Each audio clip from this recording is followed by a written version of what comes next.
پاکستانیوں، جب آپ کو صحافت کرنی ہوتی ہے اور آپ کو واٹس ایپ پر میسج آ جاتا ہے اور پھر آپ نے اس واٹس ایپ کے میسج کو خبر بنانا ہوتا ہے تو اس کا نتیجہ یہ نکلتا ہے۔ لگتا ہے عمران خان کے خلاف بنائے گئے مقدمات کم پڑ گئے تھے کہ جنگ اخبار نے نواز شریف کے خلاف بننے والے العزیزیہ ریفرنس کو بھی عمران خان کے کھاتے میں ڈال دیا۔ یہ کوئی معمولی غلطی نہیں ہے، بلکہ صحافتی نااہلی اور غیر ذمہ داری کی کھلی مثال ہے۔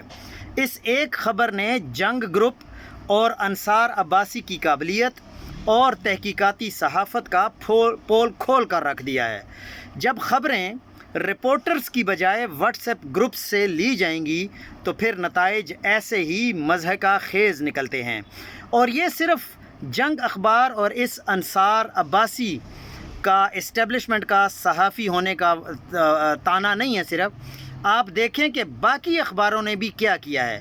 میں آپ کے لیے اس ویڈیو میں سارے ثبوت اٹیچ کروں گا تاکہ آپ لوگ دیکھیں اور آپ لوگوں کو پتہ چلے کہ یہ کس قسم کے صحافی ہیں اور یہ کس قسم کے اخبارات ہیں۔